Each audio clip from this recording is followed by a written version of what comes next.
Tu l'as remarqué, n'est-ce pas? Cette dissonance subtile dans ton propre quotidien.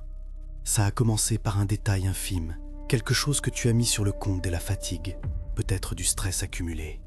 Selon certains témoignages, les boucles de réalité commencent toujours par une erreur de synchronisation. L'histoire se passe chez toi. Tu vis seul dans cet appartement ancien. Tu connais le rythme de tes planchers craquants. Mais depuis 3 jours, quand tu montes l'escalier, il y a un écho. Tes propres pas résonnent. C'est normal, non?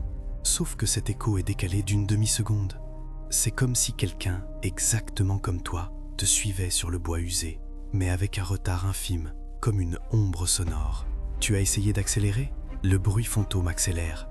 Tu t'es arrêté net au milieu de la montée. Le silence s'installe.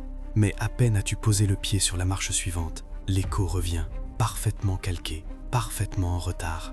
Le malaise monte. Tu commences à marcher pieds nus, espérant que le tapis étoufferait le son. Rien. Les craquements réapparaissent, secs, distincts. Ceux de tes pieds, suivis de l'autre paire, une fraction de seconde plus tard. La nuit s'épire. Tu entends les bruits de la maison quand tu ne bouges pas. La vaisselle dans l'évier. La porte du placard qui se ferme. Toujours en double, toujours décalée. Tu te dis que c'est une hallucination auditive.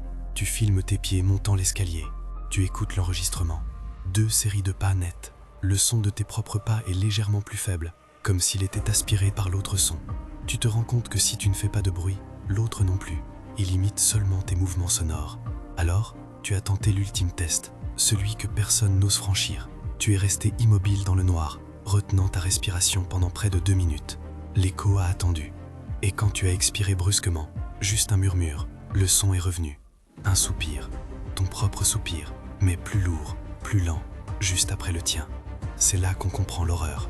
Ce n'est pas un fantôme qui te suit, c'est ta propre présence sonore, déphasée, qui essaie de rattraper le temps perdu. Il veut être le premier son, l'original. Tu as compris que si tu t'arrêtais de bouger définitivement, ce décalage allait se résorber.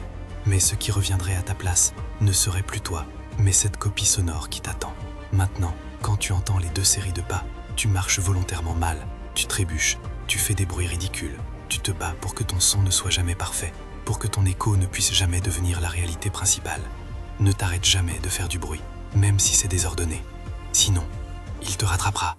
Dis-moi, tu entends ton écho en ce moment même? Like et abonne-toi, si tu penses que le silence t'attend juste après ton prochain mouvement. Depuis, tu dors avec des bouchons, mais le craquement du bois, lui, ne disparaît jamais. Qu'arriverait-il si tu t'arrêtais de bouger, pour de bon?